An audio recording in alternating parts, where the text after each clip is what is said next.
Bienvenidos, ¿cómo les va? Estos parlamentarias, estamos en vivo con toda la información del Congreso, específicamente de la Cámara Baja, con también los adelantos de lo que va a traer la semana próxima, a donde, bueno, se va a continuar en principio con la actividad parlamentaria, con una sesión que está prevista para la semana próxima, para revisar cómo se utiliza el recurso de los decretos de necesidad y urgencia y cómo se puede limitar en el caso de aprobar leyes en el Congreso y luego por DNU se vaya en un sentido o en otro, un poco alterando la independencia de los poderes. No es lo que plantea la oposición, que es quien en definitiva citó esta sesión para el martes, para ponerse a trabajar sobre este tema. Pero hay otros que quedaron ahí en las discusiones dentro de cada una de las comisiones.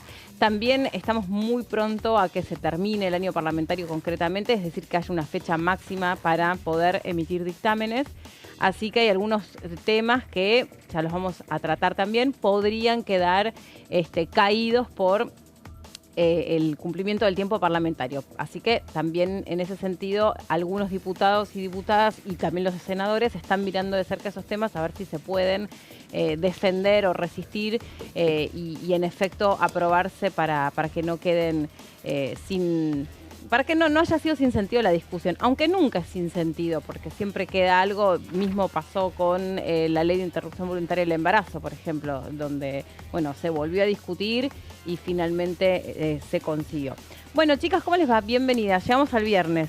Buenas, ¿todo bien? ¿Cómo va, Debbie? Lo logramos, llegamos, sanas y salvas. Sí. Estamos vivos, con los 33. Estamos bien las 3. Quedó el meme ese para el recuerdo, pero bueno, después de tanto trabajo esta semana, pero creo que la que viene va a ser más intensa, un poquito más intensa, ¿no? Más divertida, ¿no? Más movidita. Sí, hay temas siempre más divertidos. Lo bueno es que la sesión es a las 3 de la tarde, un buen horario. No sé, a mí me gusta ese horario. Sí, pero termina muy irán a tarde. almorzar los diputados y después ya... Sí, después ya la intención le meten un poco derecho. es que sea una sesión corta. Claro. Porque obviamente los votos van a estar ajustados. Desde los impulsores de este proyecto de ley temen que haya presiones de último momento por parte del gobierno para que no se reúnan los votos. Que se tratan dos proyectos de ley que le preocupan mucho al oficialismo. Por un lado, la modificación de la ley 26.122, que es justamente la ley que regula los decretos de necesidad y urgencia, que no nos olvidemos que necesita 129 votos para ser aprobada esa por un lado, y por otro lado buscan rechazar nada menos que el decreto de necesidad y urgencia que habilita al Poder Ejecutivo a reestructurar deuda pública sin tener que tener el visto bueno del Congreso. Así que son dos temas que le importan y mucho al Poder Ejecutivo. Eso sería lo de canje de deuda, ¿no? Exactamente, sí. Es eso que generó mucho ruido, pues hace un par de años, durante el gobierno de Alberto Fernández, se había negociado acá que la deuda pública debía pasar por el Congreso cuando fue lo del acuerdo con el FMI. Entonces, ahora sería dar marcha atrás con todo eso. Así que hay bastante preocupación por parte del oficialismo. Hay que ver cómo se negocia con los gobernadores, que son los que podrían dar vuelta. Los números hoy estarían para avanzar con ambos textos, o sea, con el rechazo del DNU y con la reforma de la ley de DNU. Con las reformas, perfecto. Bueno, y también vamos a recuperar un poco lo que sucedió a lo largo de esta semana, ¿no? Con el trabajo en las distintas comisiones. Exactamente. Bueno, sí, hubo de todo un poco. Vamos a estar hablando también de, en este caso, obras públicas, que en esa comisión también se hizo un pedido para que el ministro de Obras Públicas pueda llegar también a hablar en el presupuesto 2025, para que se haga una exposición, teniendo en cuenta que hace 2 semanas que no estamos teniendo reuniones de presupuesto 2025 con el faltante por cuestiones de agenda del ministro de la cartera de Salud, Mario Lugones. Por lo tanto, se espera la llegada del ministro de Obras Públicas para también tener una noción, ¿no? una tangibilidad de lo que pasa, de los presupuestos, de los números que se manejan en obra pública, ya que de esto depende mucho el año que viene también. Estamos en año legislativo y sabemos que eso siempre, de alguna forma, es la moneda de negociación con cada uno de los gobernadores de las provincias. Eso como un tema. Por otro, esto también lo quiero hablar, por supuesto, con todos ustedes, que creo que en esta semana, más allá de todo lo que está ocurriendo en Argentina, creo que el gobierno y sobre todo el presidente Javier Milei está como en una, ¿viste? Como decís, en una por lo de Estados Unidos, ¿no? Yo noto como que, más allá de que están obviamente muy atentos y trabajando muy enfocados en lo que está pasando en nuestro país, creo que uno con el cambio y con la nueva asunción del nuevo canciller Gerardo Huerta. Otra con lo que está pasando a nivel internacional. Digo, hoy el tema de esta semana para la agenda del Poder Ejecutivo es quizás mayormente la política internacional, más allá de lo que se habló de, en este caso, el desarmado de lo que va a ser todo el tema de intercargo y demás, pero creo que esta semana y sobre todo a mitad de semana todas las miradas están en Estados Unidos, ¿no? Sobre todo también entendiendo cuál hoy es nuestra situación económica, el dólar, el riesgo país, bueno, analizando mucho desde el lado económico. Bueno, de todos modos hay que decir, más allá de la agenda puesta en lo internacional, que se prevé un número de inflación por debajo de los 3 puntos. Esto sería un gran logro para el gobierno de Javier Milei. Es una de las principales metas. Alcanzaría una inflación cercana a los 3 puntos, pero por debajo. Sería histórico, ¿no? Cuando nosotros recordamos los puntos de inflación con los que llega al gobierno el presidente Javier Milei y lo que esto produce en la candidatura de quien entonces era el ministro de Economía, Sergio Massa, había 25 puntos. Entonces, esto es algo que es directamente nuestra coyuntura. Lo que fue y que enero, es un gran Meli. aliciente. ¿Vos te acordás lo que fue enero? Que bueno, fue uno de los temas de debate para tratar en este caso la reforma previsional. Lo que fue diciembre y lo que fue enero, números exorbitantes de inflación, cerca del 14%, que por supuesto esto no solamente nos asustaba, porque en ese momento también nos explicaban, ¿se acuerdan los economistas? Lo de la B corta, que se iba a dar una depresión y un fuerte ajuste también, y luego que se iba a dar un pico en ascenso. Bueno, realmente todo este año, que fue como bastante convulsionado en materia económica, más allá que ahora los números en materia de inflación se han ido acomodando, bajó el riesgo país, está bajando el dólar y demás.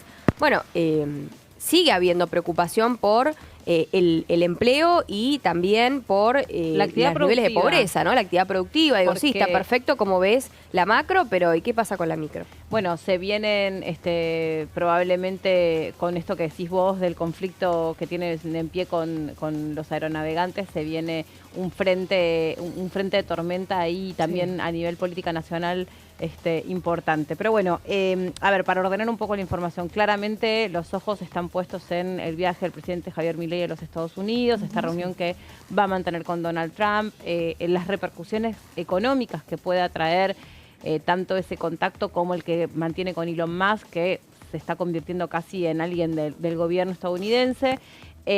Con la expectativa de que eso pueda traer inversiones, algunas desregulaciones que acá se van a poner en juego, la ley de hojarascas que queda para el año próximo, pero que ya fue presentada. ¿Y quedará para extraordinarias o no? Todavía no se sabe. Yo no creo que hojarascas vaya capaz sea el primer tema de ordinarias del año que viene. Quizás. Sí, probablemente. Imagino que el temario de extraordinarias se va a acotar a presupuesto. Sí, por supuesto. Sí. Así que... y un tema no menor, que es esto que salió en las redes en el día de ayer, que, bueno, Javier Milei va a ser el único extranjero invitado a lo que va a ser la reunión de republicanos, en este caso que son aquellos que vienen que financiaron la campaña de Donald Trump, que va a ser el único invitado extranjero por fuera de toda esa reunión, que en este momento no me está saliendo el nombre de aquellas personas que están dentro del republicanismo y que son inversores. Del círculo rojo. El círculo, exactamente. Digo, eso también habla de una cuota de confianza, quieras o no, de todo lo que estamos viviendo en materia de relaciones internacionales, ¿no? Esta semana está previsto que se reuniera la Comisión de Presupuesto y Hacienda para continuar con el debate. Lourdes lo dejaba planteado al principio, hubo una modificación con eso que iba a suceder ayer, porque el ministro de Salud, Lugones, tenía un contratiempo en su agenda y no pudo asistir. Tampoco los diputados creyeron conveniente aprovecharse de esa citación y de pronto, no sé, seguir adelante con la discusión entre ellos. No. Así que eso queda para más adelante o no. No hay confirmado no hay todavía. Confirmación, Claro. Qué es lo que va a pasar. Digo, se suspendió hasta nuevo aviso. Así es, sí. Y eso significa que por ahí no vuelva a haber alguna reunión, independientemente de que algunos sectores políticos lo están reclamando, ¿no? Que vengan más funcionarios, Sí. que se pueda seguir discutiendo Bueno, el presupuesto. que venga Caputo, que venga el ministro de Obra Pública, digo, hay varios, que venga Petovelo. Petovelo, sí. Realmente hay muchos pedidos, pero más allá de eso, antes del 20 tiene que ser el dictamen, ¿no? El dictamen tiene que ser antes del 20, salvo que prorrogue ordinarias no, que se llame a extraordinarias, pero sí tienen hasta 10 días antes de que termine el periodo de sesiones ordinarias para dictaminar. Por eso desde la oposición ya están analizando el escenario y ver qué jugadas llevar adelante para justamente apurar al oficialismo para que se lleve adelante el debate. Porque ¿qué es lo que pasa? Se generó esta idea de que la oposición no quiere que haya debate. ¿Por qué? Porque el bloque de Pichetto, le decimos, Sí. el bloque de Encuentro Federal presentó, o está trabajando, todavía no se presentó, su propio dictamen. Pero tanto en el bloque de Pichetto como incluso desde el peronismo, el radicalismo, el PRO te dicen, nosotros necesitamos un presupuesto. De hecho, en el bloque de Pichetto hay representantes de gobernadores, como puede ser el gobernador de Entre Ríos y de Chubut. Así que no es que no se quiere desde la oposición, sino que lo que se sospecha es que es el oficialismo el que no está interesado o en avanzar con el presupuesto o quiere generar este clima de no nos interesa que haya presupuesto para que los gobernadores se entreguen y que haya un presupuesto para por lo menos tener por escrito qué va a pasar con los fondos el año que viene y tener un papel desde dónde agarrarse para que no haya discrecionalidad plena. Acuérdense que ya este año no tuvimos presupuesto, o sea, se recondujo el presupuesto del 2023. O sea, los números ya están viejísimos este año, imagínate el año que viene, discrecionalidad total. Pero ojo con esto, porque ¿qué pasa? Cuando el Poder Ejecutivo amplía una partida presupuestaria, ¿de qué manera lo hace? A través de un DNU. ¿Qué pasa? Si la oposición llega a prosperar con este intento de ponerle un límite a los decretos de necesidad y urgencia, se le complica el panorama al gobierno, porque ¿cómo va a ampliar partidas presupuestarias si después el Congreso se las rechaza? Entonces se viene un tire y afloje en ese sentido, habrá que ver cómo se salda este tema antes de que termine diciembre, porque para enero ya tenés que tener sancionado el presupuesto, ¿no? Y si no, quedás con el presupuesto con el viejo. Anterior. Exactamente, bueno, después se podría tratar más adelante, pero la idea es empezar enero con un presupuesto nuevo, con la autorización de gastos para el 2025. Claro. Por eso era importante que pudiera... todo es atípico. Todo es muy atípico. O sea, la oposición analizando cómo hacer para que el gobierno apruebe un presupuesto. No sé, llevan el presupuesto ellos al recinto, fuerzan una comisión, lo exponen. ¿Qué manera, qué jugada hacen para poner en evidencia que es el propio oficialismo el que está demorando la aprobación de un proyecto de ley, nada menos que es el presupuesto que al mismo tiempo te limita las inversiones, porque si vos sos inversor de X país, ¿invertís en un país que por segundo año consecutivo no tiene presupuesto? ¿Invertís en un país donde la oposición le puede marcar la cancha al oficialismo a través del Congreso? ¿Invertís en un país donde la Corte Suprema se va a quedar con 3 miembros? Hacen un montón de cosas que no están cerradas, que hacen que se termines espantando a los inversores. Más. Sí, espantándolos más, porque ya de por sí, no era un país... no, totalmente, no es que venimos de lluvia de inversiones este año, nos prometieron totalmente. Brotes verdes, nos prometieron un montón de totalmente. cosas que no llegaron nunca. Bueno, lo cierto por eso, en cuanto a la hoja de ruta o a las metas económicas que se planteó el presidente Javier Milei, se están cumpliendo. Uno también sabe que no fue sin costo, no fue sin costo social, no fue sin costo para los trabajadores, se vio muy afectado especialmente el empleado público, el empleado de la construcción. Esos son los rubros más afectados. Los trabajadores informales también. Por supuesto. Porque la inflación, si estás en blanco en el sector privado, claro. y de hecho salió el informe del INDEC del incremento de los salarios en el sector privado, creo que de agosto, y dan que perdieron contra la inflación, pese a que ayer el presidente en este discurso que dio habló de que se recuperaron los salarios en el sector privado.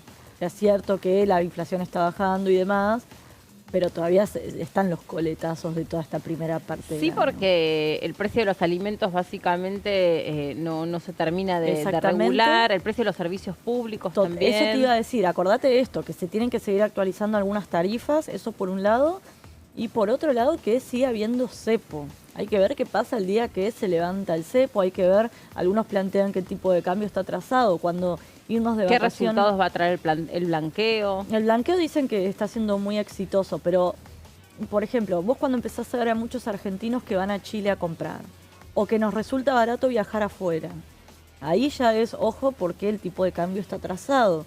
Entonces, ¿qué pasa? Si eso se puede seguir sosteniendo. Digo, hay un montón de cuestiones que algunos alertan, algunos economistas, ¿no, Débora? Que están medio ahí como atado con alambres, ¿no? Sí, y el fondo se lo viene marcando de cerca. Ojo con el costo social, también, ojo totalmente. con lo que pueda significar el cruce de diciembre, que es un mes sensible, donde uno ya empieza a escuchar que hay personas que efectivamente votaron a Javier Milei, pero que sienten que ahora son parte del ajuste y que eso no era lo que estaba dentro del guión.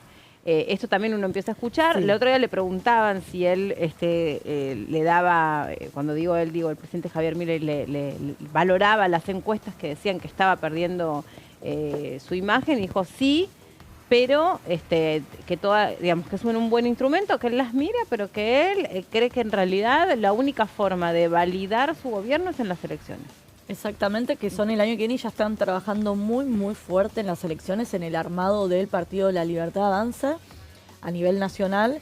Y lo cierto es que tiene una ventaja muy importante, o sea, que no hay que perder de vista, y es que la oposición está toda rota. Vos mirás el peronismo y una vez más la única figura, si querés, que capta votos es Cristina Kirchner, con un techo cada vez más bajo, a la vez un Axel Kicillof, que era, o que es, por lo menos hoy, el supuesto candidato natural a la presidencia, que lo vienen horadando desde el propio peronismo. Eso por un lado, y por otro lado tenés al PRO, que no sabe bien dónde ubicarse, si con el gobierno o no, lo mismo el radicalismo, que lo tenés dividido.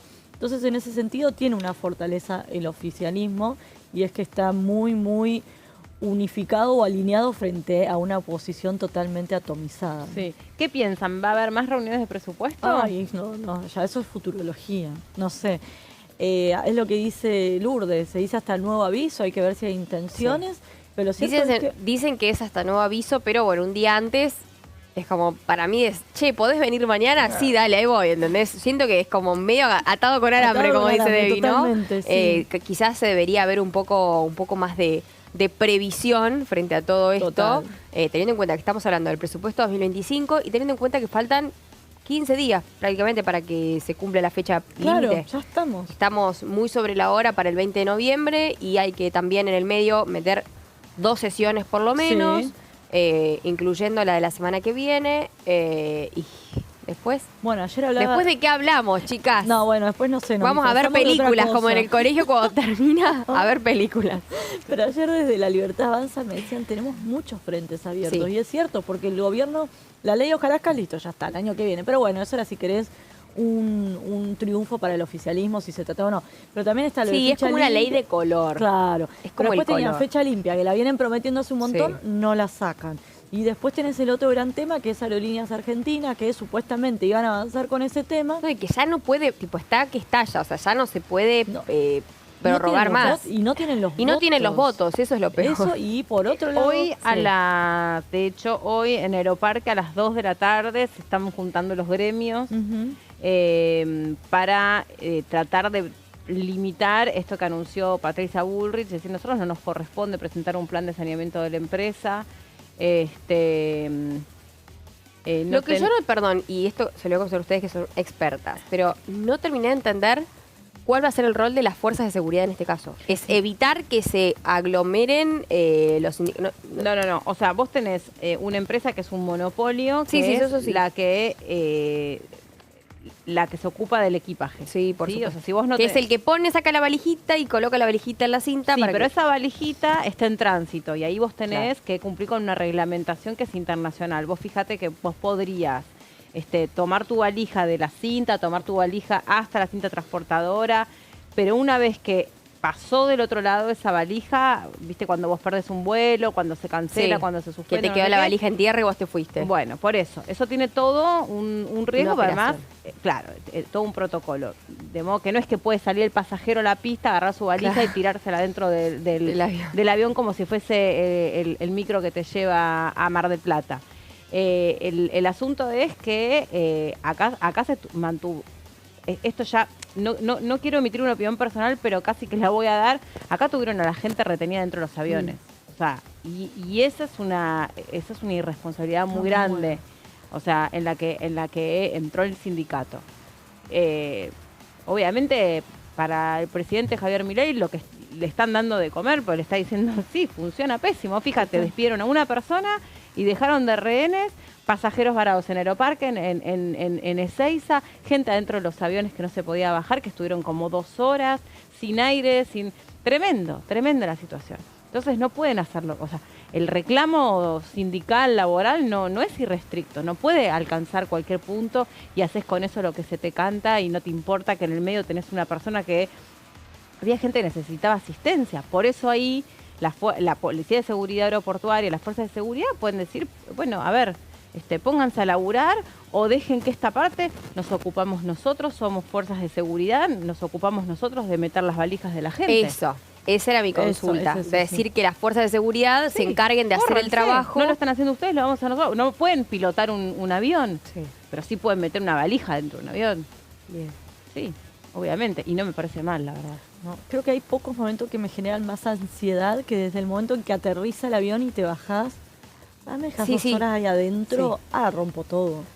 Me Sí, muero. sí, sí. No, sí. y aparte las personas que tienen capaz que hacer una conexión. No, total, eso ayer desde escuchaba ya. tipo Medicamentos. yo Claro siempre que- estoy mucho, bueno, como vos, que está en Twitter, y ves situaciones, no sé, una señora se iba a Moscú, y vos decís, ¿qué haces con la conexión? No, Está no. bien, ya ponele que perdés la conexión. Pero venís al taco, o sea, a veces te pasa que decís, che, bájense rápido porque no llego. No llegás tal cual. Y por ahí están tenías todos un turno que sacan la médico, una valija. clase. Dale. Sí, Sí. eso ya me genera ansiedad. Sí, sí, Solamente sí, tengo que sí. llegar a mi casa. Ver cómo todos se levantan Eso. y vos estás en el asiento 42 Total. D.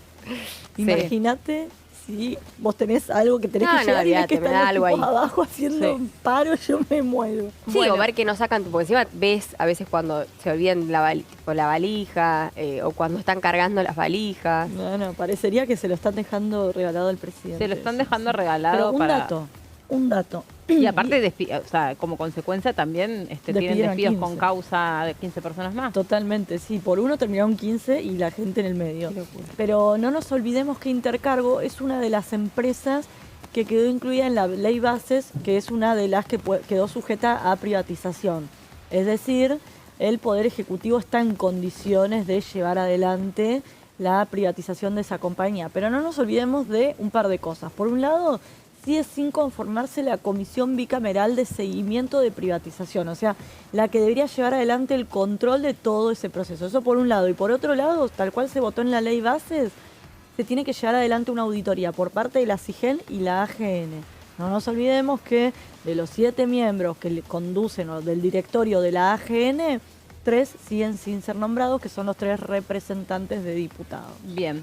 Bueno, estamos ahí nomás de hacer la primera pausa. Vamos a actualizar, por supuesto, lo que se viene para la semana próxima. El martes está convocada una sesión para tratar el tema de los decretos de necesidad y urgencia, de limitarlos concretamente. Eso lo estamos conversando en un ratito nada más. Eso lo pidió ayer la oposición y nosotros nos enterábamos sobre el programa de esa cuestión. Y también conocer si va a haber otras actividades de otras comisiones que, como decíamos, seguramente estén trabajando medio a contrarreloj, a ver si pueden emitir dictamen antes del 20 de noviembre, a donde se baja la persiana del año parlamentario. No implica que no vaya a haber actividad en los meses subsiguientes si es que alguno de los bloques lo pide. Pero en extraordinaria solo el Poder Ejecutivo pide los temas. Exacto, ¿te acordás que el otro día te dije, que en prórroga de sesiones ordinarias no pedirían prórroga? ¿Por qué? Porque en la prórroga de sesiones ordinarias los diputados, la oposición también puede impulsar proyectos En cambio, cuando son extraordinarias...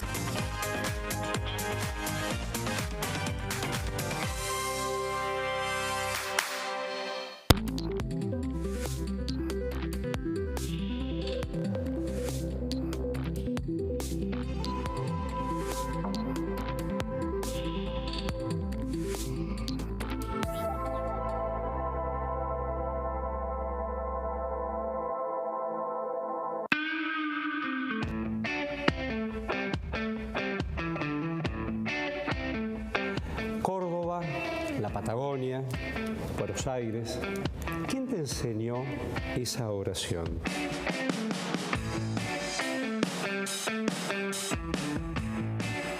¿Cómo se piensa desde el Congreso, incluso en diferentes fuerzas, o integrar diferentes comisiones, cómo se piensa la inclusión?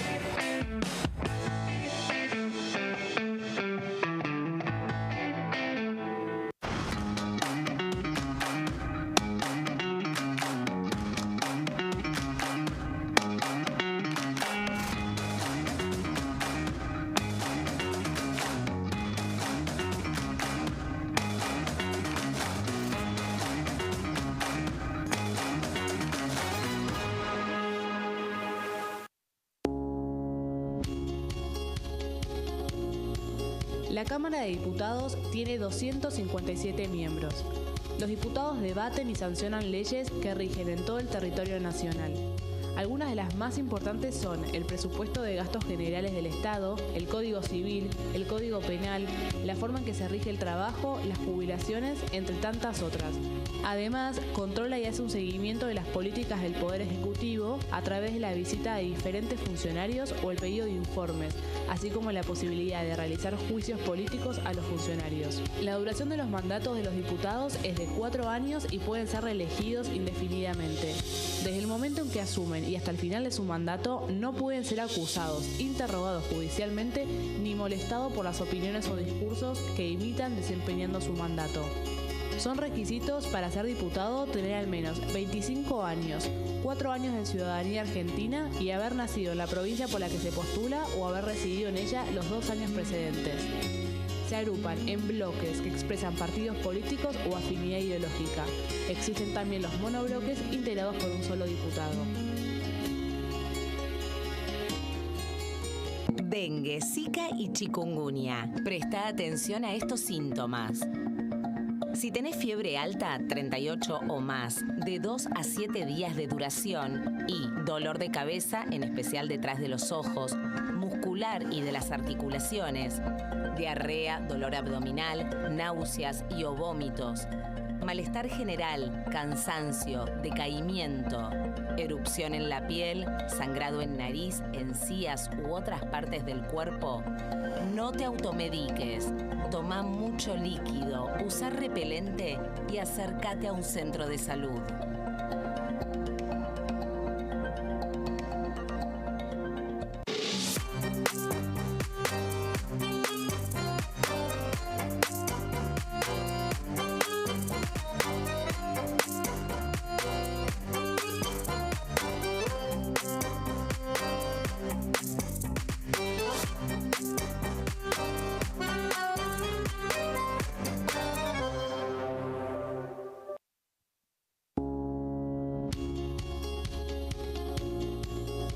Cuando un proyecto de ley ingresa a la Cámara de Diputados, ya sea creado por un legislador, enviado por el Poder Ejecutivo o producto de una iniciativa popular, se trata primero en las comisiones correspondientes para luego ser tratado en el recinto por los diputados.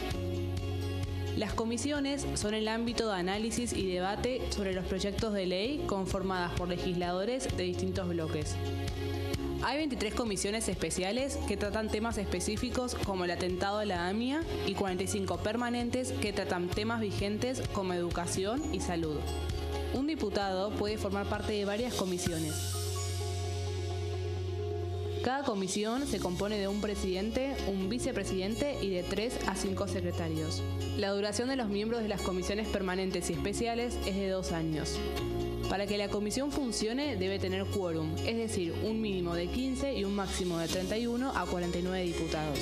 Las autoridades son elegidas por los propios integrantes de las comisiones, que a su vez son elegidos bajo consenso por sus propios bloques. Para que un proyecto sea tratado en el recinto, debe contar con el apoyo de la mayoría de los integrantes de esa comisión. Al finalizar una reunión de comisión, se dictamina sobre la pertinencia de tratar el proyecto en el recinto. El dictamen propone una resolución o decisión sobre una o varias iniciativas o proposiciones.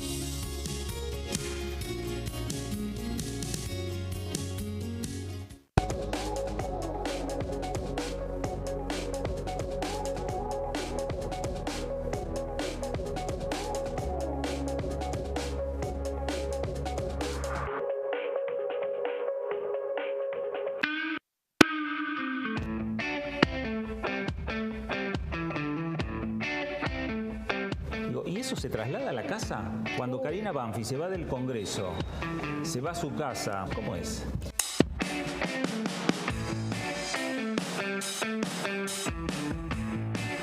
¿Y eso llevaría a pensar en poder dar un paso más? No solo ser vicepresidenta, sino llegar a ser presidenta del bloque.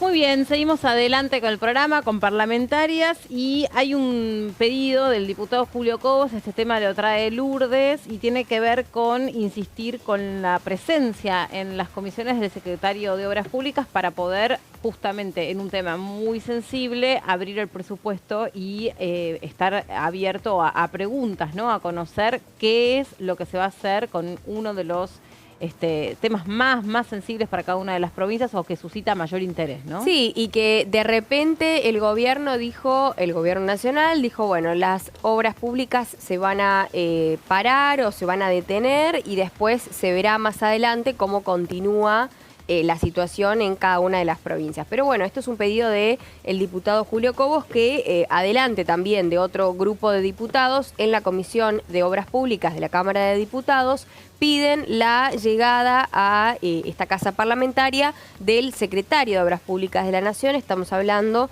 del ingeniero Luis Enrique Giovine, que es importante para varios diputados firmantes. Entre ellos también está, por ejemplo, el diputado Chipolín, el diputado Martínez, bueno, también la diputada Paponet, Luisa Chomiak, Álvaro González y tantos otros que se reúnen para de alguna forma poder pedir explicaciones, una línea, una especie de hoja de ruta a la hora de saber, bueno, qué es lo que va a pasar con las obras públicas, porque yo les voy a leer explícitamente lo que dice el tuit de Julio Cobos, con legisladores de diferentes sectores políticos y ante la falta de respuesta del Ejecutivo, citamos a diputados AR, y etiqueta la cuenta, al secretario de Obras Públicas, ingeniero Luis Enrique Giovine, para que brinde todas las explicaciones necesarias respecto de las obras públicas en Argentina. O sea que hay un pedido explícito para que el secretario de Obras Públicas de nuestro país pueda llegar. De esta forma, el oficialismo rechaza el pedido, argumentando que ya se brindó la información requerida. Y con esto también genera mucha incertidumbre por la importancia también de la obra pública, todo lo que es para el desarrollo regional y el dinamismo también de las economías locales. Hay muchas economías locales, hay muchas localidades que básicamente viven de la obra pública, de mejorar cuestiones que tienen que ver con el turismo, con la economía, con el deporte, y todo quedó ahí, como en la nada. Ese es también alguno de los cuestionamientos que están haciendo desde diferentes sectores que por supuesto no tienen que ver con el oficialismo. También hay una controversia que obviamente pone la tensión entre el gobierno y la oposición sobre este tema puntualmente. Además, lo que decía Julio Cobos es que comparten con el Ejecutivo la importancia de combatir la corrupción, teniendo en cuenta todo lo que está sucediendo con las licitaciones y demás, con números muy abultados, con cifras que realmente no corresponden, pero lo que se debe terminar es con la corrupción en la obra pública, no con la obra pública, y ahí es donde hacía énfasis el diputado Julio Cobos de la provincia de Mendoza. Así que realmente queda, y sobre todo lo hacen diputados de las provincias, ¿no? Que realmente están interesados en que esto se pueda reactivar, porque como decimos, el 2025 es un año legislativo, es un año donde se vota, donde se elige, y más allá que el presidente Javier Milei, como vos decías, Mary, también, ya dijo que las encuestas a él las ve, pero no son un medidor para su gestión. Ella sabe lo que va a hacer, tiene una ruta marcada, perfecto, listo. Bueno, pero ¿qué pasa con la obra pública? ¿Qué pasa con las partidas presupuestarias de la obra pública que dependen gran parte del país? O sea, todo el país depende de eso. No es que vos podés apretar un botón y decís, listo, chau, esto queda en stand-by. Ese es el reclamo y además con legisladores de diferentes sectores se pudieron llegar en este caso a un punto en común. Además reiteró que decidieron avanzar en este pedido ya que el 23 de octubre, después de que se realizó la última reunión de Obras Públicas, se envió la invitación al secretario de Obras Públicas que iba a participar en la comisión el 5 de noviembre, pero por cuestiones de agenda no pudieron asistir. Siempre es el mismo tema igual, siempre es cuestiones de agenda, pánico escénico, sucedió algo de último momento, y es como que yo siento también que, digo, en boca también de los diputados, que hay una necesidad, es imperioso que den claridad y que se puedan presentar a trabajar, porque básicamente parte de su trabajo el poder venir a exponer y a contar qué es lo que estás haciendo y por qué se tomaron las decisiones que se tomaron. Sí, por un lado tenés como fundamento muy claro y muy correcto lo de la corrupción en las obras públicas, pero como dice el diputado Cobos, una cosa es la corrupción en las obras públicas y otra cosa es parar de tener completamente todo tipo de obra pública y dejar a la gente sin fuente de trabajo, sin tener el tiempo, el trabajo terminado en tiempo y forma, y con una incertidumbre total a la hora de pensar en la economía regional a futuro, ¿no? La obra pública es un dinamizador importante de la economía y para las provincias en muchos casos tiene que ver con su conectividad y con la mejora de la calidad de vida de los ciudadanos. A veces se habla de autopistas, a veces se habla de cañerías, a veces se habla de diques, a veces se habla de represas, o sea, es mejorarle la calidad de vida a los provincianos. Perdón, parte de lo que estábamos debatiendo el otro día de aerolíneas, que uno dice, bueno, la conectividad, hay un tema de vos, si querés privatizar aerolíneas argentinas, hay un tema en cuanto a conectividad, en cuanto a mejorar las rutas, en cuanto a mejorar las autopistas, para que en este caso los micros, supongamos, puedan transitar un poco mejor. Es tarea de la obra pública, es tarea de la Secretaría de Obras Públicas de la Nación, o en este caso de Obras Públicas de cada una de las jurisdicciones. Pero es algo que sí o sí se tiene que hablar, que se tiene que reactivar y que se tiene que reestructurar en materia presupuestaria. No es, bueno, listo, eso es lo que quedó y chau. Por una cuestión también de decir, bueno, te sacamos de este lado, pero de este lado por lo menos invertimos un poco más en obra pública, en rutas y autopistas, como por si nos quedamos sin avión, tenemos una alternativa. Sí, completamente. Puentes, autopistas, luminarias, cañerías, diques, represas, distribución de energía, o sea, está todo. En un punto también el reclamo es que, como lo mencionábamos esta semana con Arelis, con este registro que se le quiere dar como de seguimiento de la obra pública, se ha utilizado la obra pública para robarle plata a la gente, ¿no? Con sobreprecios, también, con obra pública que estaba ejecutada para amigos, con licitaciones acomodadas, o sea, esto todo eso es válido, o sea, y todo eso se entiende por parte del gobierno, pero bueno, también está la otra cara de decir qué hacemos en el medio con un tema de aerolíneas que todavía no se está resolviendo y la gente tiene que viajar. Y lo hace en condiciones pero el gobierno te dice muy complejas. Bueno, que se encarguen los privados, los privados y que entonces haya una competencia abierta para que, mira, yo conozco familias argentinas que, por ejemplo, hicieron cárceles en Brasil o rutas en Paraguay, o sea, es un negocio. Es un negocio y eso va también a de alguna manera, terminar, me parece, con abusos de la vieja política. Sí. En la vieja política, ¿de qué manera vos adornabas a alguien con la obra pública? Te doy ¿De una qué manera obrita te acá. garantizas votos con la obra pública? Es, de alguna manera hay que terminar win-win, con digamos, eso. ganan todos ahí. Y de esa manera Ganan todos. sí, depende. Si la obra pública se concreta y si no se concreta, Sí, de hecho ayer cuando se conoció finalmente el pedido a la sesión especial por parte de la oposición, desde el gobierno empezaron a alertarle a los gobernadores esto de que si el Poder Ejecutivo no puede reestructurar deuda sin tener que pasar por el Congreso, los complicaría a los propios gobernadores con lo que tiene que ver con el traspaso de las obras públicas y las obras públicas que vienen reclamando los propios gobernadores.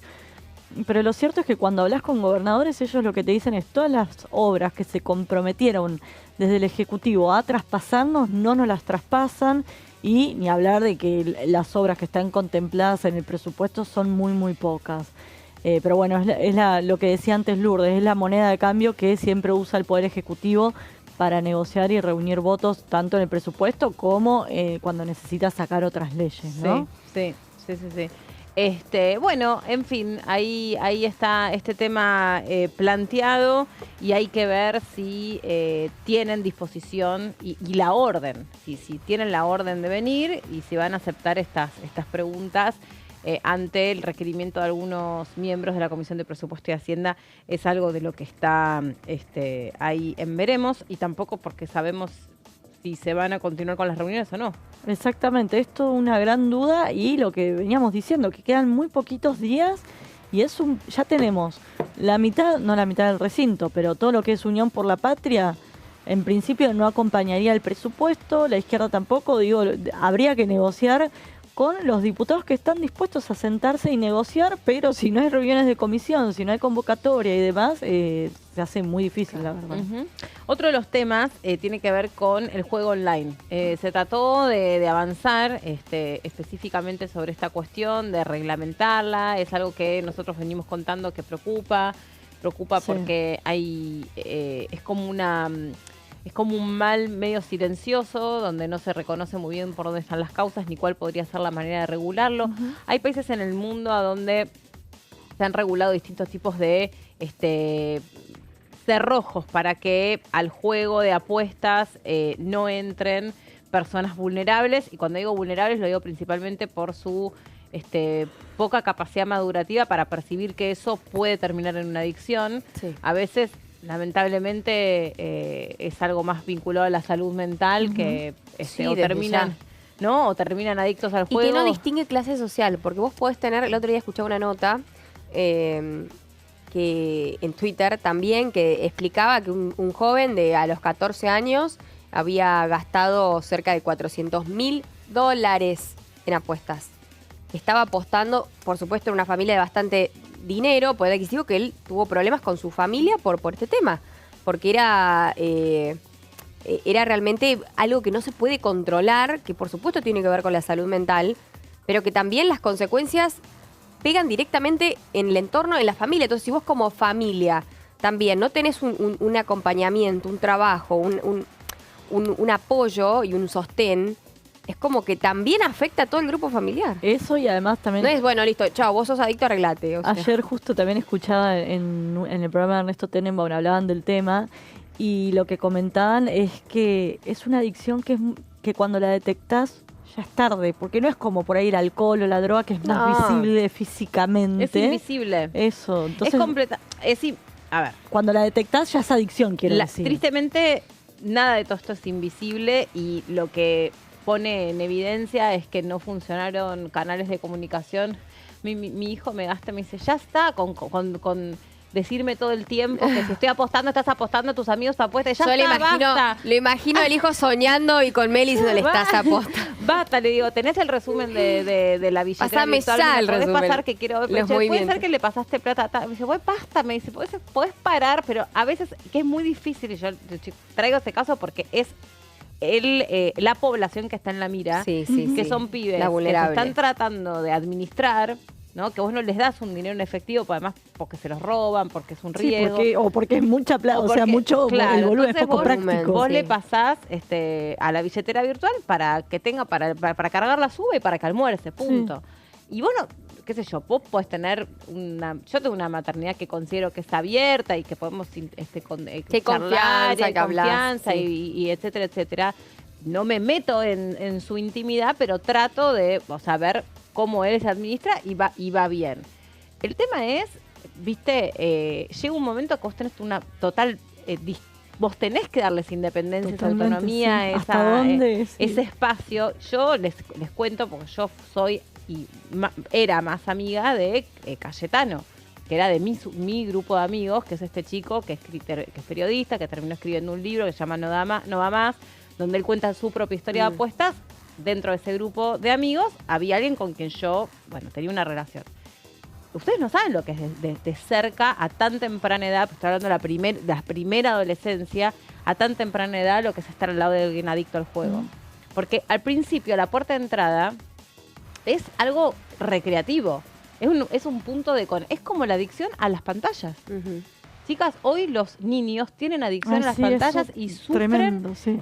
Abstinencia. Cuando vos le decís, bueno, basta, cortá, sacá, basta con el celular, basta con el iPad, basta con la compu, basta con la Play, tienen abstinencia. Y esto está descripto por los profesionales de la salud. Lo que pasa es que como también se ha convertido, sobre todo durante la pandemia, en el puente para estar con el otro... La ventana, total. Estamos realmente en un problema muy serio y algo que planteaban en la comisión que tiene que ver con la brecha digital. Yo qué sé, que es el skin que estás comprando, que es el muñequito con el que estás jugando. Yo no sé si es de la vida real, si es de la vida, si es plata de verdad, si es plata de mentira. Y tienen un disponible. Y eso que dice Lourdes, bueno, para que un pibe termine apostando $400.000, realmente vos como papá, yo creo que tenés que replantearte, para dónde estabas mirando, porque si tuvo $400.000 para apostar, ¿cómo accedió a esa plata, digamos? ¿Cómo accedió a esa plata? ¿Y qué está tapando con eso el pibe? O sea, ¿qué le pasa? Porque así como apostó $400.000, capaz que el pibe hoy tiene una adicción tremenda con el alcohol o con las drogas.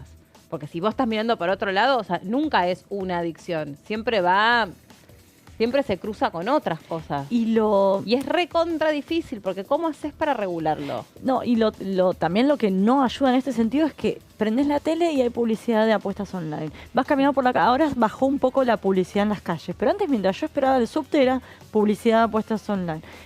Cuando miras un partido de fútbol, las camisetas tienen la marca de apuestas online, que son legales, pero vos podés regular, como haces con el cigarrillo. Cuando yo era chica veía Fórmula 1 y era todo la marca del cigarrillo. Bueno, hoy no se puede hacer eso. ¿Qué es lo que propone? Hay varios proyectos de ley que van en ese sentido. Que la publicidad esté restringida, prohibida, como pasa con el cigarrillo. Pues estás todo el tiempo expuesto a apostar, sea legal o ilegal. Es como que te invita todo el tiempo a eso. Y hay otra cosa que plantearon algunos diputados que me parece súper interesante, que es sobre las figuras de los influencers, bueno, que son los líderes de opinión. Que hoy están muchos yendo a declarar por las apuestas, ¿no? Además, hay muchos que están yendo a declarar por las apuestas, porque muchas de esas cuestiones después terminan en estafas piramidales. Claro, porque eran apuestas ilegales, porque tenés los portales que son legales y los ilegales. En este caso, encima era ilegal. O sea, encima. Y es muy difícil porque... no sé si alguna vez sondearon o les preguntaron o algo por el estilo, porque a veces te mandan mails escritos en inglés, soy fulana de tal parte, te quería mostrar una plataforma con la que colabores, porque ven más o menos los seguidores que tenés y te lo ofrecen. Y te ofrecen buena plata. Te ofrecen buena plata y te ofrecen plata en dólares para que vos promociones eso. Claro, es que sí. Y es muy difícil bajarte de ahí si vos estás viendo cómo juntar el mango. Totalmente. Entonces, por eso termina mucho influencer vinculado a este negocio. Y ahí estaba piola alguno de los proyectos, yo no me acuerdo porque eran varios. Hay un montón de proyectos con que distintas decían, aristas. que esté prohibido que se promocione esto en redes sociales, porque vos tenés que ir al lenguaje del pibe. El lenguaje del pibe es esto, es el celular, es el TikTok, ese es su universo. A mí no me llega por redes sociales porque evidentemente mi algoritmo no me lleva para ese lado, pero yo prendo la tele y lo veo al Dibu Martínez publicitando apuestas online. Exacto. Antes esperaba el subte y la veía a Zaira Nara invitándome a apostar. O sea, son Imagínate un chico que está todo el día y que tiene...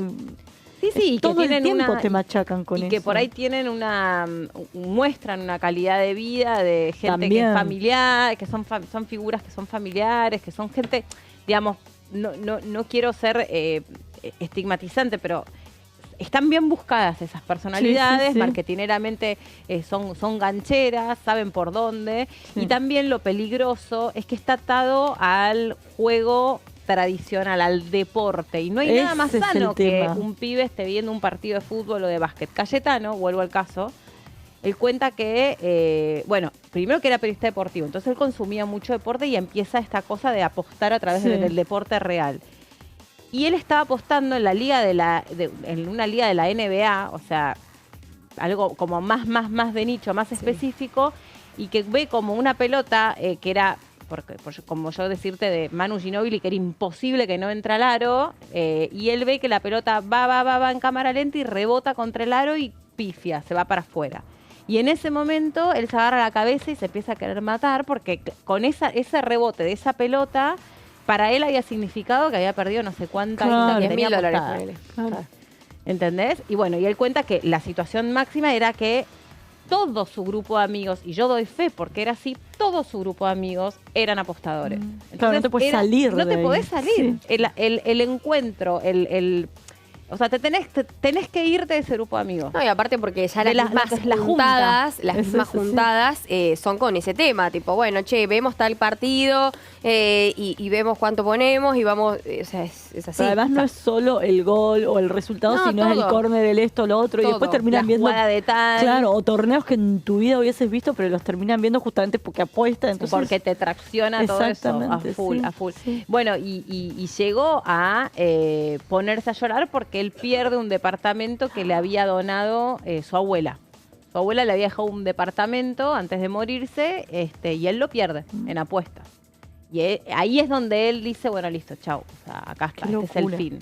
Porque no tenía ya cómo respaldar lo que él debía. Porque el tema es ese, entran en un circuito de sí, tóxico. eso es un círculo vicioso. Es Exacto, eso. donde empiezan como ya esa plataforma por ahí está, como decís vos, está legal, está declarada, no sé.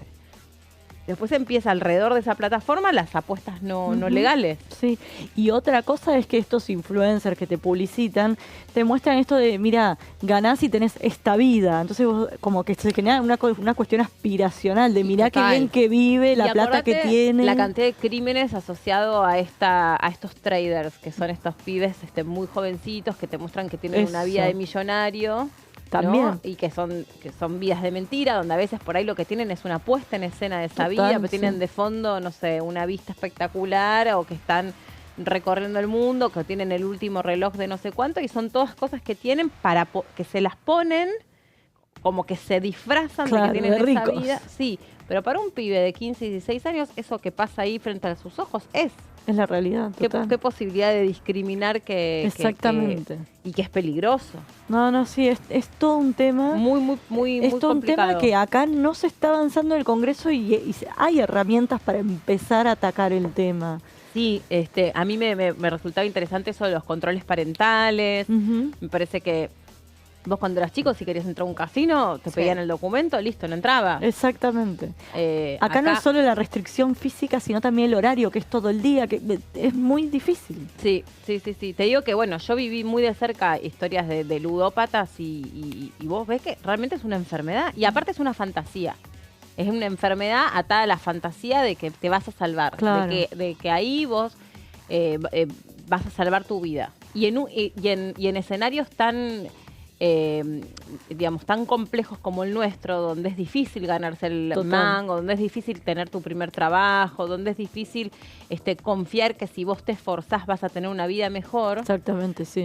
Bueno, ahí... Te genera esa ilusión de, bueno, el salto lo voy a dar no trabajando, sino apostando y me compro una casa. Porque ¿no? además es un síntoma de la época. Porque a los jueguitos de los chicos, ¿no? Los que no juegan con dinero real, también hay una cosa simbólica en relación Sí. al dinero. Sí, Se ganan total. moneditas Total. y con la monedita se compran vidas y con las vidas se compraron algo para la casita. Ya tienen la concepción del dinero. Totalmente. Bueno, en este sentido, tema juego online, se postergó el dictamen. Ya venimos.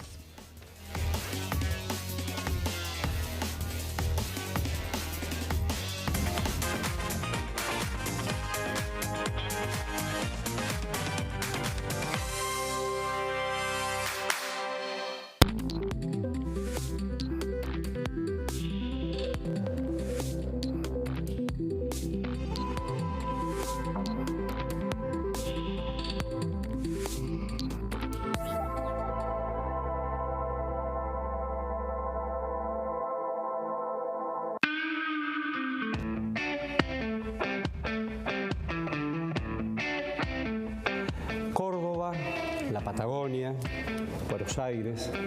¿Quién te enseñó esa oración?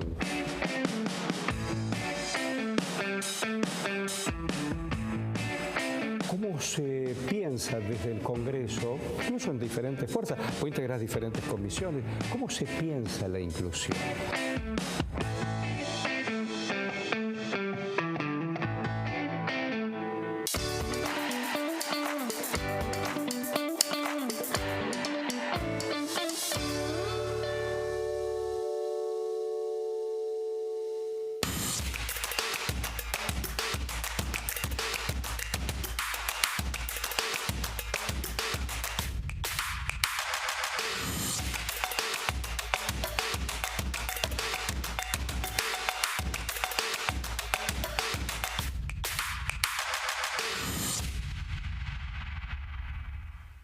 En este momento, millones de niños y niñas tienen desnutrición severa.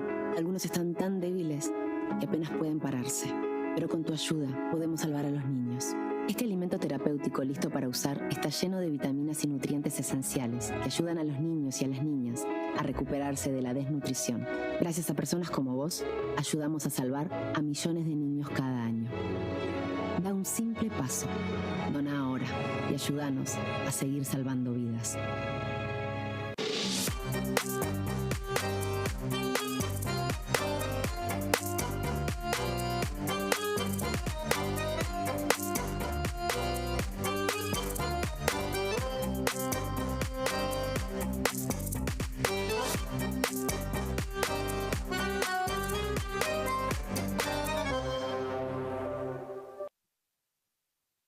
¿Qué diferencia hay entre la Cámara de Diputados y la Cámara de Senadores? La Cámara de Diputados representa al pueblo de la nación argentina. Esto significa que las provincias más grandes y con mayor cantidad de habitantes tienen muchos más diputados que las provincias más pequeñas. La manera de establecer las cantidades es proporcional. La Cámara de Senadores representa a las provincias. Cada provincia envía 3 senadores al Congreso Nacional.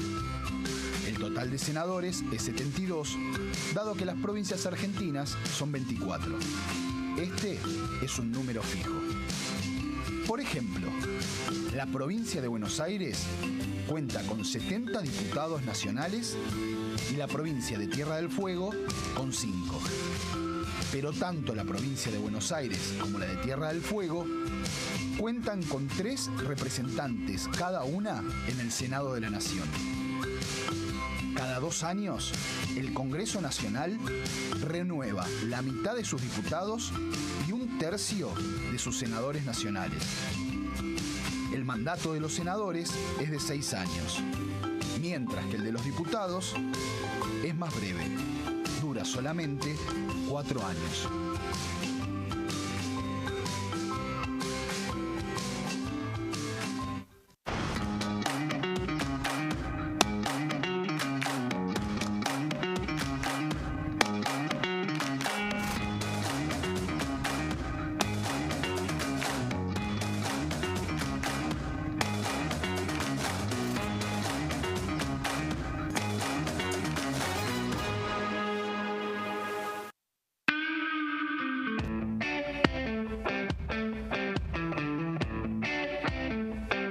¿Y eso se traslada a la casa? Cuando Karina Banfi se va del Congreso, se va a su casa, ¿cómo es?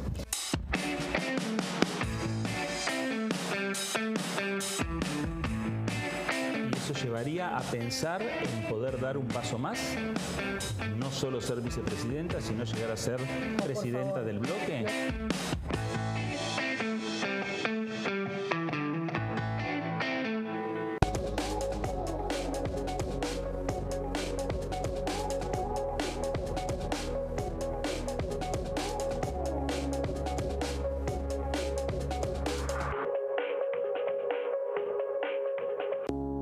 Las sesiones son el espacio donde los diputados debaten proyectos de ley para su aprobación, modificación o desaprobación. En una misma sesión se pueden tratar varios proyectos de ley. Desde el 1 de marzo, cuando el presidente las inaugura, se desarrolla el periodo de sesiones ordinarias. Entre el 1 de diciembre y el 28 de febrero se extiende el periodo de sesiones extraordinarias que solo pueden ser realizadas a pedido del presidente de la Nación. En el recinto, el bloque oficialista se dispone a la derecha del presidente de la Cámara, el bloque opositor mayoritario a la izquierda y en el centro los bloques con menos cantidad de integrantes. En el tratamiento, en general, los diputados tienen 7 minutos y los jefes de bloque entre 20 y 12 minutos conforme al número de legisladores que representen. La sesión es dirigida por el presidente de la Cámara de Diputados, que administra el uso de la palabra y las distintas instancias del funcionamiento. A la izquierda del presidente está el secretario administrativo, a la derecha el secretario parlamentario y debajo de él están los taquígrafos, que registran cada uno de los testimonios.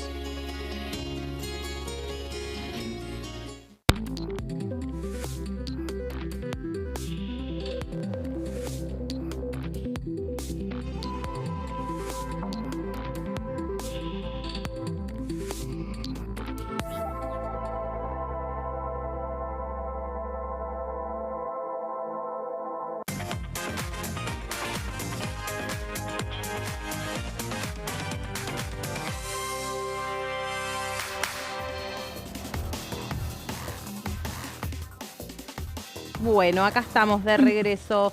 Veníamos hablando de la sesión que se viene para la semana que viene, ¿no? La sesión del martes que pidió la oposición. Exactamente, sesión especial pedida para las 15 horas, horario y día atípico, podemos decir, con un temario que incluye dos temas muy, muy polémicos. Por un lado, polémicos para el oficialismo, para el gobierno. Por un lado, buscan rechazar el DNU que habilita al Poder Ejecutivo a reestructurar deuda pública sin tener que pasar por el Congreso. Acordate que para voltear o rechazar un DNU se necesita mayoría simple. Eso por un lado. Pero por otro lado también lo que incluye el temario es la reforma a la ley 26.122, que es aquella ley que se sancionó en el año 2006 y las vueltas de la vida tiene como autora nada menos que a Cristina Kirchner. Cuando Cristina Kirchner era senadora de la Nación, impulsó esta iniciativa que, como es una ley constitucional, es decir, que en la misma Constitución que se reformó en el año 94 se estableció que se tenía que avanzar en una ley que regulara los decretos de necesidad de urgencia, ahí también se especifica que tiene que tener una mayoría especial, o sea, 129 votos para aprobarse y pasar al Senado. Bueno, esto es lo que se va a tratar a partir de las 15 horas y hay el dictamen de mayoría, es decir, el dictamen que más firmas reunió en comisión, que va a ser el primero que se someta a votación y seguramente el que prospere siempre y cuando se reúnan los 129 votos, ahí está, es el que firman diputados de Encuentro Federal, Democracia para Siempre, que son los 12 diputados de la UCR que abandonaron el bloque que hoy conduce Rodrigo de Loredo, Unión por la Patria, eso también es bastante paradójico porque es el mismo bloque que conduce Germán Martínez, el que impulsa una reforma a la ley de Cristina Kirchner, lo cual le costó mucho a los bloques impulsores de esta iniciativa lograr que Unión por la Patria aceptara, si querés, romper con el relato del propio kirchnerismo de alguna manera. Y por otro lado también acompaña el pedido de sesión el bloque por Santa Cruz, más bien el diputado Acevedo. Es un bloque bastante particular. Son dos diputados, pero muchas veces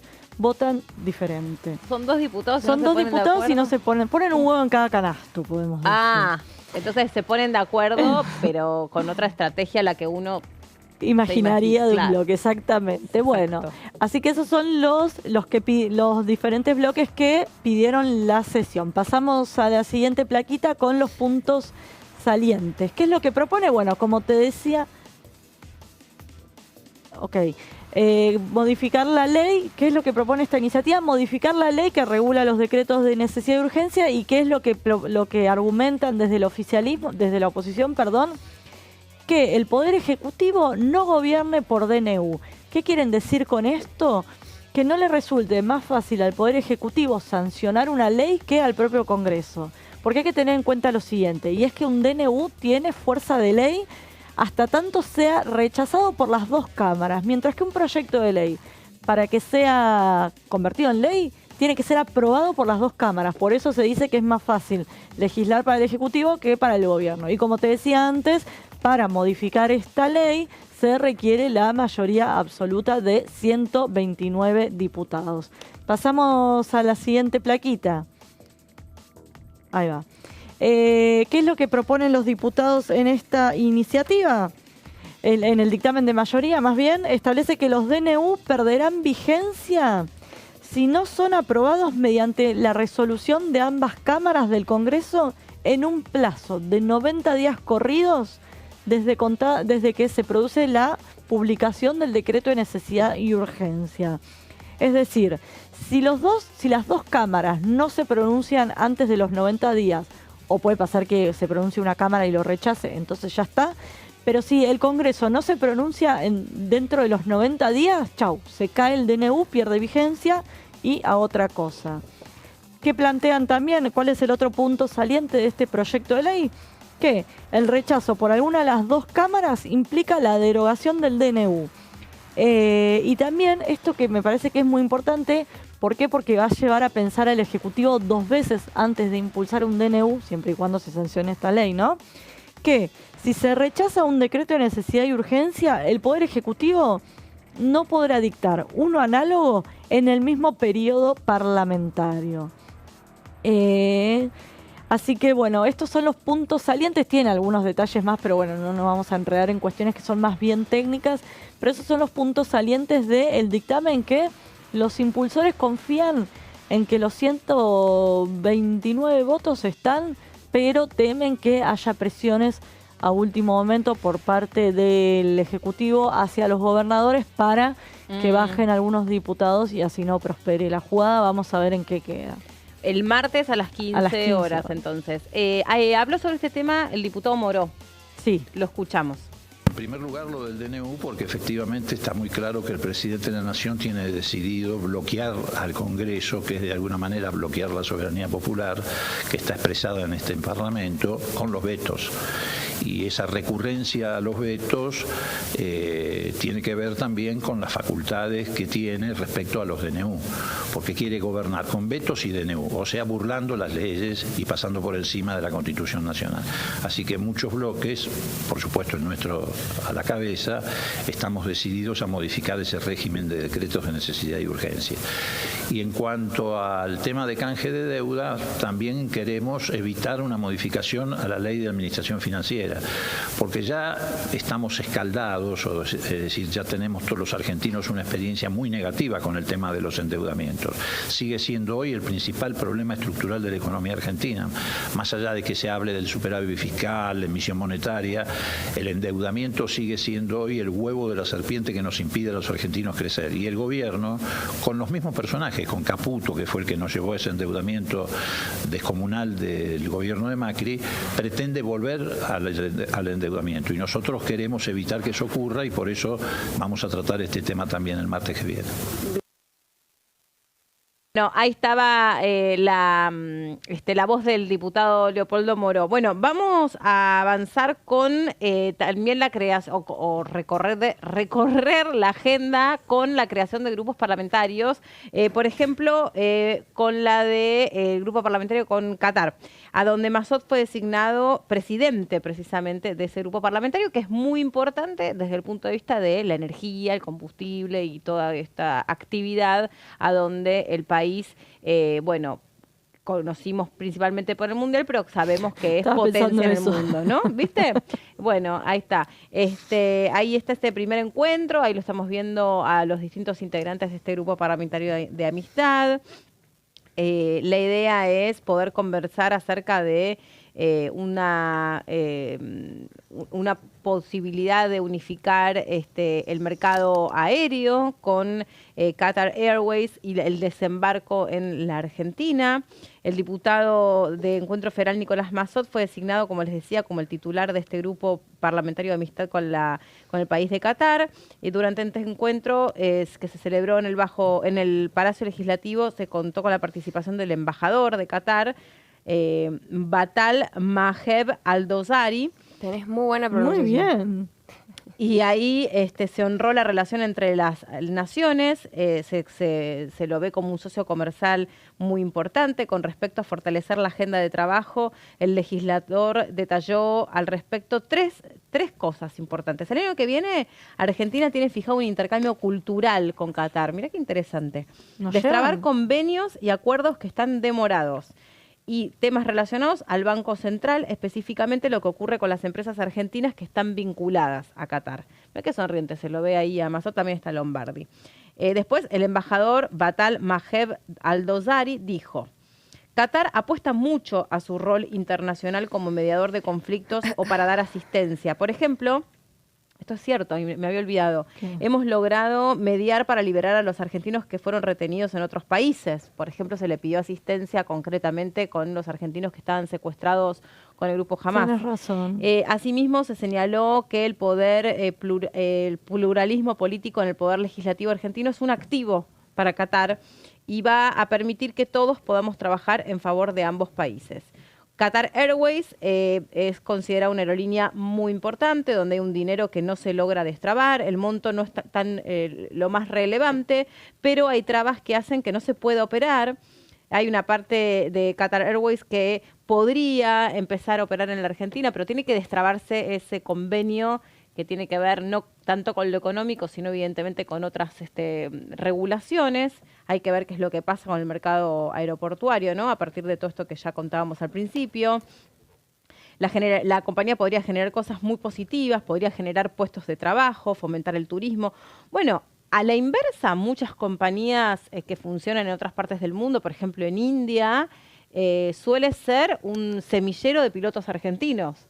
Hay muchos pilotos argentinos que acá ya saben que no van a poder entrar en aerolíneas, no van a poder entrar en otras compañías, tampoco es tan amplio el mercado, y se van a India, están 2 años ahí, vuelan y bueno, tienen muchas posibilidades. A la inversa, este sería también un recurso. Así que, bueno, ahí están algunas de los intereses. Me interesó esta cuestión de poder unir a los países desde el punto de vista cultural. Uno podría pensar, bueno, más bien hay más diferencias que similitudes. Sí, tal cual. Pero bueno, por ejemplo, en Qatar les interesa mucho el mate, la yerba mate, les interesa el tabaco, les interesa el café. O sea, hay como todo, hay las sedas, hay todo un negocio que puede hay otra cosa que también actividades. Es la alfalfa para los caballos de carrera. Ah, mira. Es algo que les interesa realmente mucho. Mirá, y qué buen particularmente es un producto que se exporta de San Luis. Ah, por eso está por eso lo sabía. Ponete a vender alfalfa, Luz. Chicos, ahí está el futuro. Ahí está. Bueno, ni que hablar el interés de los cataríes todo dólar, por el como fútbol. dice un conocido. Claro. Sí, por sí. el fútbol, ni que hablar el interés. Sí, como los de da Bangladesh, en los ¿se acuerdan? Sí, Ay, mi sí. vida. Bueno, Debbie, seguimos contigo con este proyecto que une a los diputados Fein y Paulón. Exactamente, los 2 diputados del socialismo que presentaron un proyecto de ley que lo traje a colación porque justamente en los últimos días conocimos las declaraciones juradas de los funcionarios del Poder Ejecutivo Nacional, desde Javier Milei para abajo, y es una iniciativa que justamente va en este sentido y que te vas a dar cuenta a medida que te lo vaya contando que tiene nombre y apellido. Esta iniciativa que, como bien vos comentabas, tiene como autores a los diputados Esteban Paulón y Mónica Fein, y que busca transparentar las funciones de los asesores del presidente. Capaz te suena algún asesor del presidente. A ver, que no tiene cartera. Un asesor que no tiene cartera y no tiene nombramiento, es decir, su nombre nunca salió, por ejemplo, en el boletín oficial. ¿Qué es lo que propone esta iniciativa o este proyecto de ley? Modificar la ley de ética pública para sumar incisos sobre la alta dirección política. Básicamente, ¿qué es lo que establece? Que las competencias y responsabilidades de los funcionarios que se desempeñan en esas tareas. Me perdí algo. Propone modificar la ley. Establece las competencias. Necesito dormir. Establece las competencias y responsabilidades de funcionarios que se desempeñan en esas tareas, o sea, quiénes serían los asesores presidenciales. Determina la obligatoriedad de presentación, y esto es lo más importante, de declaraciones juradas de bienes para funcionarios independientemente de la modalidad de contratación. Y ahí te hablaba de por qué hay un asesor presidencial que se suele decir que es monotributista. ¿Cuál es el objetivo de este proyecto de ley? Evitar irregularidades como el nombramiento de un asesor presidencial bajo la modalidad de contrato de locación, pero que ocupa un rol de enorme responsabilidad sin ser pasible de los controles deseables para tan altas incumbencias. Acordate cuando sos una figura muy cercana al presidente, te sentás a la mesa con gobernadores y ministros, tenés acceso a información muy, muy privilegiada, reservada y demás, y obviamente tomás decisiones, por ejemplo, hablamos de la obra pública, ¿no? ¿A quién se le concede tal o cual obra pública? O, por ejemplo, se negocia después, obviamente se llama licitación y demás, ¿no? Pero bueno, a tal gobernador, sí. Desde ese tipo de cosas que mencionaba Lourdes, que me pareció que estaba bueno comentar, hasta, por ejemplo, los candidatos que puede tener el Poder Ejecutivo para ocupar las sillas de la Corte Suprema. Bueno, ¿qué plantean Paulón y Fein? Nos alarma que, según las normativas vigentes, personas en cargos como el de, acá sale el nombre, Santiago Caputo, no estén obligadas a presentar una declaración jurada de bienes, limitando la información pública y favoreciendo la posibilidad de corrupción y tráfico de influencias. ¿Cuál es el otro fundamento que plantean los socialistas? Con este proyecto queremos impedir que quienes manejan áreas claves del gobierno puedan actuar sin transparencia y sin controles. Así que, bueno, esta sería la iniciativa que me comentaban desde el socialismo. Gustó mucho y son varios los diputados, obviamente de la oposición, que quieren sumar su firma a este proyecto de ley, así que hay que ver si a futuro no funciona. Yo te conté que había escuchado justo la entrevista que le hacían a Paulón después de haber presentado si tenía nombre y apellido, y dijo no, o sea, a ver, claramente nosotros nos inspiramos en casos que para nosotros son irregularidades institucionales, o sea, un asesor del presidente que además forma parte de las reuniones de gabinete, Exacto. se saca fotos, etcétera, etcétera, que aparezca como un monotributista y que nosotros no podamos acceder a conocer cuál es su patrimonio, y obviamente nos parece un error institucional. No tiene nombre y apellido porque como que no podría tener nombre y apellido, pero sí nosotros identificamos casos que nos preocupan y como diputados tratamos de actuar en consecuencia. Hoy justo se estaba hablando de todos estos temas sobre los patrimonios de los funcionarios y se comparaba cuál era el funcionario que más había declarado, cuál es el que menos. Y en algunos casos, se señalaba cómo había aumentado el patrimonio del presidente Javier Milei, pero después también se explicaba que eso tenía que ver con que él tenía declaradas propiedades que están valuadas en dólares. Entonces, obviamente, ese patrimonio crece porque creció el precio de la propiedad en dólares. Entonces, también es esperable que a como entró, si vos tenés un departamento de $1.000, bueno, lo pasas a pesos, hoy ese departamento de $1.000 te vale otro dinero y por eso se amplía el patrimonio. Dice que se amplió un 500%. Exactamente, pero también declaró un monto en dólares que en la declaración anterior no estaba. Sí, pero están todos en el país esos Eso sí, esos y dineros. bueno, después hablando de estar todos en el país, algo que saltó también, que se había visto en la primera declaración jurada de Luis Toto Caputo, y es que tiene unos $350.000 justamente en el exterior, en la isla de Man, que es una isla que en su momento fue un paraíso fiscal, hoy ya no lo es. No es la de Fleiderman. No. No sabemos todavía. Todavía no. Es una parte del apellido, no todo. Es una parte. Está bien. Pero que justamente todas estas cosas, la evolución del patrimonio y demás de los funcionarios, los podés ver. ¿Por qué?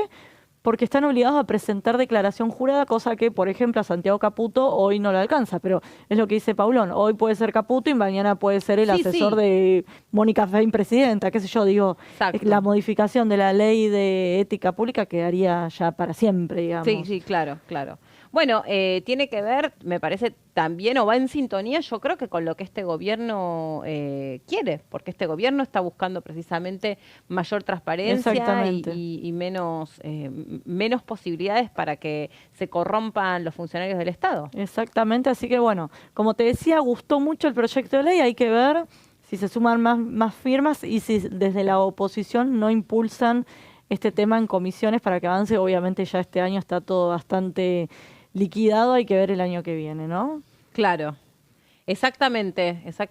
Bueno, ¿Hay algo sobre el estribo, sobre el final del programa? Nos quedan unos minutitos de todos modos que tengamos que tener en cuenta más allá de la sesión de la próxima semana. Yo quería contarles un datito que en este caso la vicepresidente, estamos hablando de Victoria Villarruel, participó de un seminario de género, en este caso, pero que tiene que ver precisamente con género e identidad, organizado por la UBA, haciendo hincapié en la sexualización infantil. ¿Se acuerdan que el otro día hablábamos de que todavía no se estaba implementando la ley Lucio por un capítulo de lo que era la capacitación a nivel federal y sobre su ideologización, como le había planteado también Janina Nano Lembo, quien hoy está delante de la Secretaría de Niñez y Adolescencia?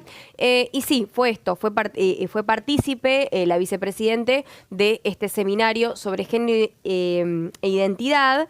Y además, ahí vamos a ver en la otra placa, abordó todo lo que es la perspectiva de género en políticas públicas y derechos humanos.